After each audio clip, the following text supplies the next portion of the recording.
when everyone can see. When they report to school, Mr. Speaker, and if they don't honor the circular, then something can be taken to those schools the way it has been before, when they were told the schools must have yellow buses. Everything was in order. I support Honorable Raso because Kisi, check the statistics, 60% are teen mothers. It's not something to smile about. Waziri is my uncle. He must act, he must be tough. And in fact, next week I'm going to Kisi. If I bring more photos of children going to school, something has to be done from Waziri's office. It is not a walk in the park. It is very bad for our young girls going to school at 4:30. Are they doing masters? Which education is this they are going to participate in, Mr. Speaker? It is really bad. Minister, Cabinet Secretary, that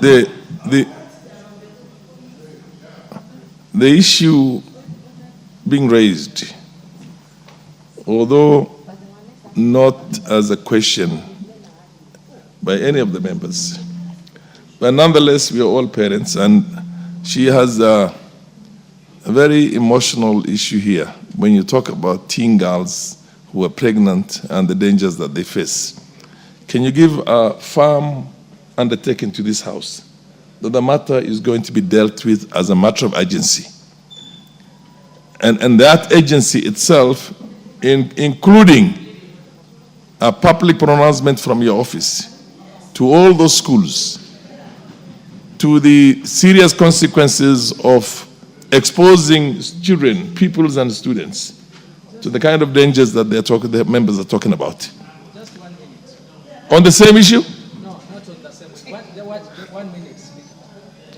Honorable members, this is a house of rules.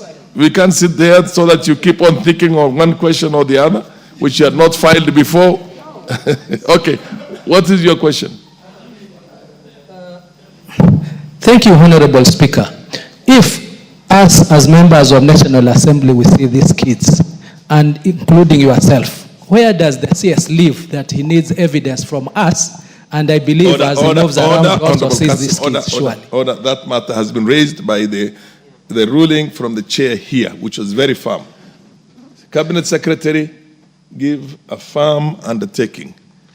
Given the fact that there is this dangerous exposure of our young girls. Thank you, Chair, and thank you, members, for that concern. We undertake as a ministry to work with all other government agencies to ensure that our circular on the school times are adhered to, and serious administrative action will be taken against any institution that violates it, so that we can bring that back our institutions to order with respect to the school time. So we undertake as a team, and we are going to make the pronouncement to ensure that even our officers on the ground are actively ensuring that that circular is adhered to. Not just the circular, what everybody will see, including your pronouncement in the media. Yes. Because seriously, we cannot allow young girls to get exposed to what. Thank you. And in the meantime, I think every member of parliament who has issues like that in his backyard should come and report to the cabinet secretary, so that they're able to specifically go to certain institutions, send people there, carry out an exhaustive investigation, and bring to book people who are flouting the circulars and the rules of the ministry. Is that good enough? Honorable Raso, is that good enough? Or you want us to take the military there now? Mr. Speaker, that is exactly what we are seeking from you, and also the minister. And he has made a good point. Thank you. Okay, thank you. And next question. Next question, the Honorable Martha Wangari asking on behalf of the Honorable Member for Emuhaya. And Mr. Speaker, just to be on record, I support you in terms of accessibility, and I think this CS is one who tries to respond to members, even on phone, if you have a burning issue. All the time. Maybe in your direction, you can join with what Honorable Nyikal has spoken about, because these circulars are being treated just as pieces of paper.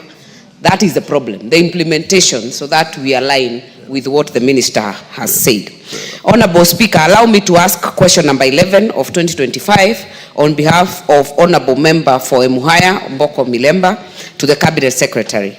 Could the Cabinet Secretary, 1, provide details on the funds allocated by the Ministry of Education to public primary and secondary schools for co-curricular activities, specifically for participation in the National Ball Games and the Kenya Music Festival? Number 2, state how much money is retained by the Ministry of Education from the capitation funds allocated for students on co-curricular activities, and explain why schools are fundraising for these co-curricular activities, yet they ought to receive capitation. Number 3, outline the facilitation provided by the ministry to learners and teachers participating in regional and national competitions such as the Kenya Music Festival. Number 4, and finally, explain why the sub-county education officials require head teachers or principals of schools to remit part of the capitation funds to their offices, which are then channeled to the Ministry of Education for co-curricular activities, even though the funds are intended to directly facilitate students' participation in such activities. Thank you, Mr. Speaker.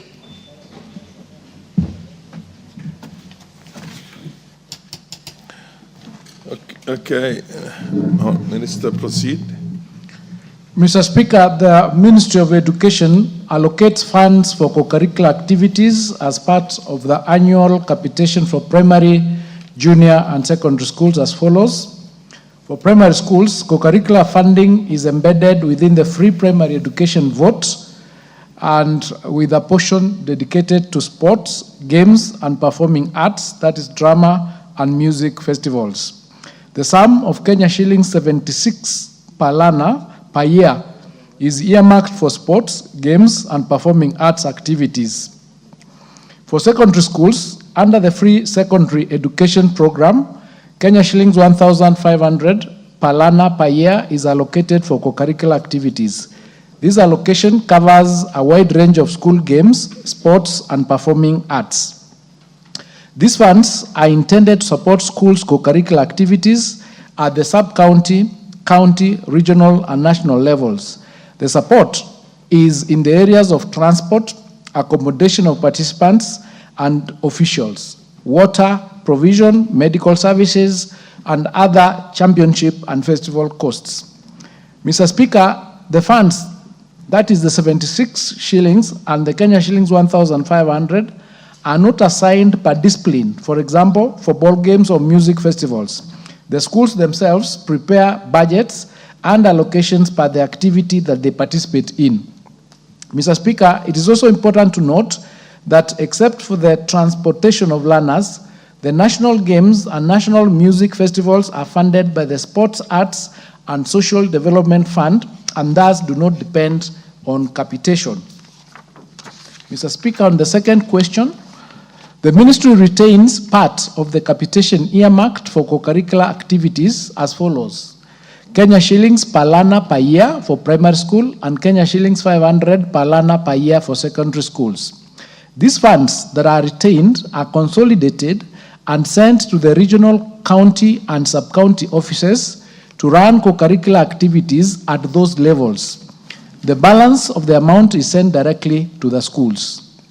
However, it is important to note the following challenges that impact on resources. Number 1, cost of national representation. When schools qualify for presentation to represent counties or regions at national competitions, the cost of participation often exceeds the standard capitation provided for because the funding formula is designed for average participation at the local and sub-county levels. National participation involves hiring of transport, boarding facilities, and logistical costs. Number 2, delayed disbursements. Occasionally, delayed release of funds by National Treasury affects timely facilitation, leading to schools needing to bridge funding gaps through internal fundraising or support from the local stakeholders and other well-wishers. Number 3, specialized events. Some competitions, e.g. music festivals, performances, involve things like costumes, instruments, and choreography. These require specialized resources beyond the standard per learner allocation. The ministry is reviewing funding guidelines to address these gaps and reduce reliance on support from other well-wishers as much as that may be necessary due to limited resources and higher requirements. Question 3, Mr. Speaker.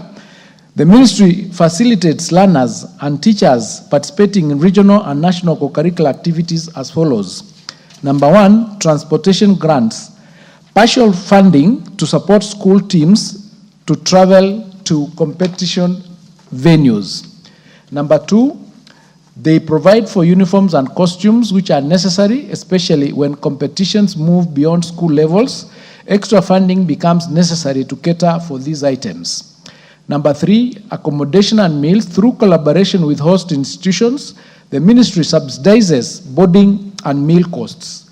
Number 4, coordination and logistics. The ministry deploys officials to coordinate scheduling, officials, judging, and venue preparation for national events. Number 5, training and workshops. Capacity building sessions are organized for teachers and adjudicators to ensure high quality performances and standardized assessment criteria.